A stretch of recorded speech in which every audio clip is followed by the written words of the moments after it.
Welcome. The topic we'll be discussing in this lecture is recovery from deadlock.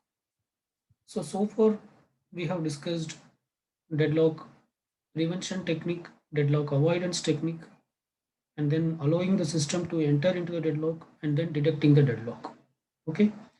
Say let us assume that deadlock is detected. Say the system is currently in the deadlock. Now how to recover from the deadlock? How to make the system come out of the deadlock? So basically there are two ways to do this. The first method is terminate some of the processes which are involved in the deadlock. The first method is to terminate some of the processes which are involved in the deadlock so that there is no circular wait. So if we break the circular wait, obviously the system will come out of the deadlock state. So that is the first method. The second method is to preempt certain resources. Is to preempt certain resources one by one in some order. Okay.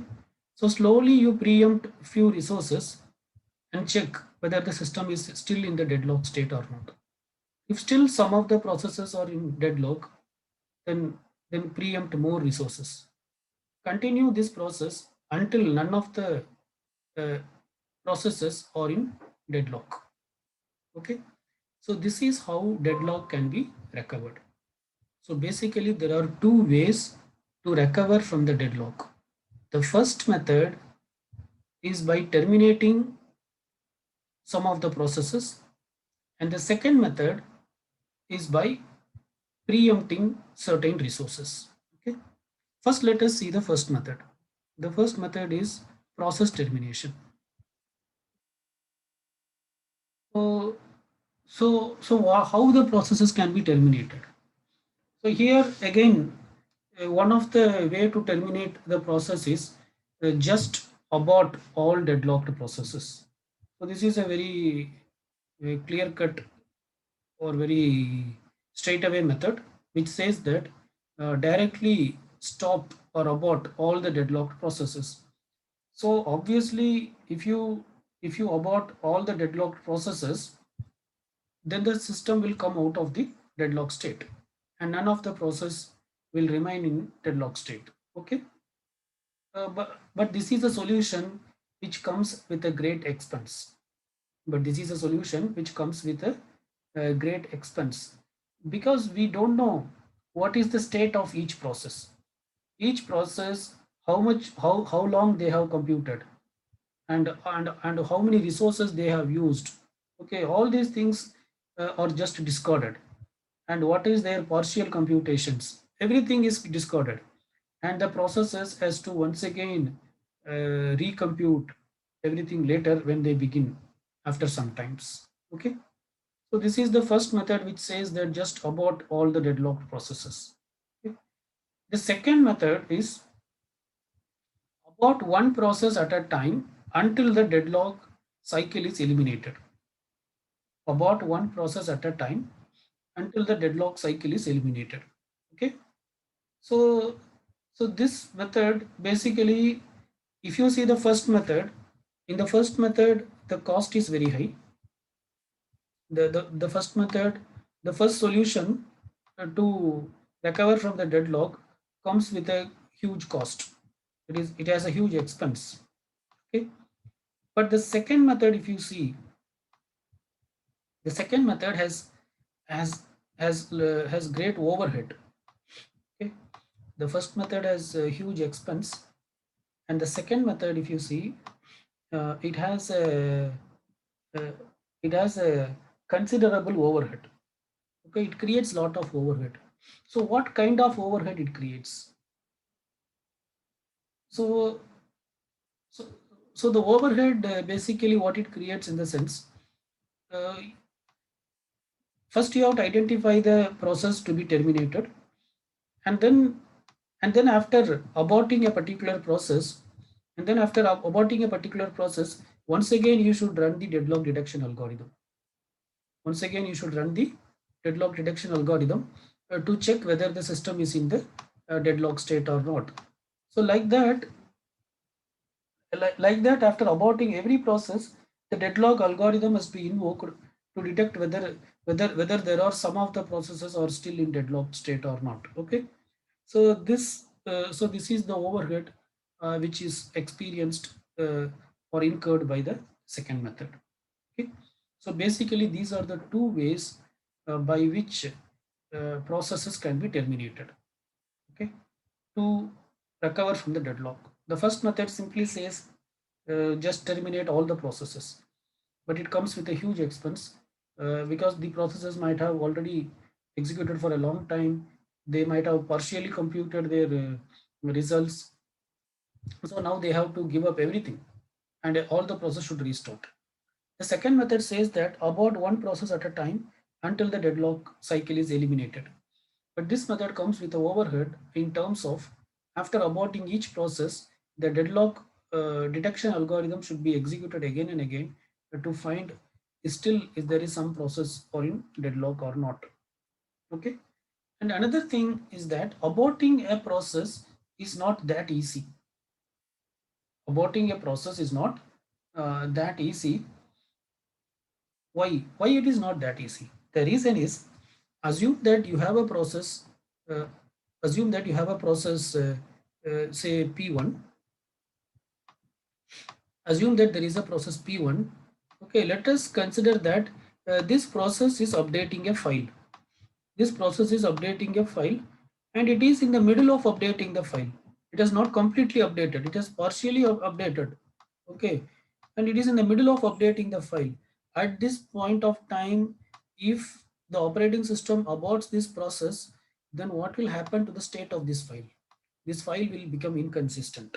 This file will become inconsistent. Okay, or say that there is another process p2. There is another process p2 which is which is which is printing something on the printer. It is printing something on the printer. Okay, and now the printing is not completed, the printing is going on. Okay, at this point of time, if you abort, then what will be the state of the printer? What will be the state of the printer? In such cases, the printers should be get rolled back to some safe state. It should be rolled back to some safe state so that when other jobs comes, it will be printed in a proper way. Okay, so these kind of issues also should be taken care while aborting a process. Okay, so aborting a process is not a just a decision to just uh, close the process. Okay, before closing, currently what the process is doing, and also you have to ensure that the process is not in will not leave any resource in an inconsistent state. If if such cases are existing, then we should ensure that they are in the consistent state, and then only it should be aborted or it should be terminated. Okay, and and uh, and determining which process to be aborted and identifying which process to be aborted uh, is really a policy decision. Okay? In the first case, we are aborting all the process, but in the second case, we are aborting one by one process until the deadlock cycle is eliminated. So, identifying the correct process to be eliminated, actually, it is a policy decision. It is similar to CPU scheduling algorithms, like how we have discussed many scheduling algorithms like FCFS, round robin, shortest job first. All those are based on some policy. Some jobs or some process will get the processor first. Okay. Similarly, here also you are terminating the process. So this terminating should also based on some policy. We cannot randomly pick up a process and we cannot terminate. So based on some factors, the process should be terminated. Okay. So what is the factor? The main factor is you should terminate such a process. Uh, you should terminate a process such a way that uh, which will which will the terminating that process should result in a minimum cost. Okay, we should abort those process whose termination will incur minimum cost. If you terminate any process, some cost will be incurred because the process is not completed. So we are terminating at some cost. Cost may be in terms of time or in terms of the computation done so far. Some loss will be there. Okay, that cost, whatever has been is going to incur, it should be minimum. So you have to identify such a process and then it should be terminated. So these are some of the factors based on which the process can be chosen for termination. Maybe you can choose a process to terminate based on the priority of the process. That is, identify the process with lowest priority and then terminate it. Okay. Or we can terminate a process depending on how long the process has computed and how much longer time it still require to complete. Okay. If a process has just now entered, it has just entered and it is staying in the system only for past 10 milliseconds. So better that process can be terminated. Okay. Or if a process is staying for a long time, but still it needs some 4 or 5 hours to complete. In that case, that process can be terminated. Okay. So like that, based on some factors, we should decide which process should be terminated, or how many resources the process is holding. Based on that also, the termination factor can be decided. Okay. If some process is holding 10 resources, then better if that process is terminated, maybe some other 10 process will get those resources and deadlock may be solved. Okay. Resources process needs to complete. How many resources the process still needs. If a process needs only one more resource to complete, better let us not terminate that. If a process still needs 5 resources to complete, that can be terminated because it needs more resources. So the less resource process, the process which needs less resources may complete quickly. How many processes will need to be terminated? That also we should identify to come out of deadlock. How many processes should be terminated? Okay. Whether the process is an interactive process or a batch process. So interactive process in the sense which will keep interacting with the user. Okay, the user input will play a major role in the process execution. Batch processes are running in the background. Okay, so so it is always better to stop a batch process because it is not going to affect any user, right? So these are some of the factors based on which a correct process can be identified for termination, right? So this is about process termination to recover from the deadlock. So we are discussing about deadlock recovery. There are two ways for deadlock recovery. One is terminate some of the processes, and the second method is preempt few resources. So we have under process termination, we have discussed two cases. Just the first case is either the first case is to abort all the deadlock process so that the system will come out of the deadlock state. But it incurs a huge cost. The second case is about one process at a time until the deadlock state is eliminated. But this comes with a huge overhead in terms of that after aborting each process, the operating system should run the recovery algorithm to check whether still some of the process were deadlocked or not. And aborting a process is not an easy decision because the process may be in between of updating a file or printing on a printer. So we have to identify the correct process to be aborted. So based on several factors, we can identify like which process to be aborted, right? And the second method for uh, for recovering from the deadlock is to preempt certain resources. Preempt certain resources. So in this case, we have to select a victim. Victim in the sense which resource should be preempted. Preempt means remove a resource which is allocated to a process. So first step is select a victim. That is identify a resource which is to be preempted. Identify a resource which is allocated to some process that is to be preempted. Okay. So here also we should identify such a resource which will which will minimize the cost. Okay, we should identify such a resource that by preempting that particular resource, the cost involved will be minimum. Cost may include parameters such as number of resources the process is holding, the amount of time the process has completed so far. So all these factors, based on these factors, the cost may be decided. Okay. So we have to select a resource which is to be preempted, and identify such a resource that by preempting that resource, the cost incurred will be less. The second method is, whenever you preempt a resource, whenever you preempt a resource, then you cannot leave the process in the same state, because already the resource is allocated. So maybe the process might have did something with that resource. So we cannot leave the state of the process in the same level after preempting the resource. After preempting the resource, the process should be rolled back to some safe state. After preempting the resource, the process should be rolled back to some safe state. Okay.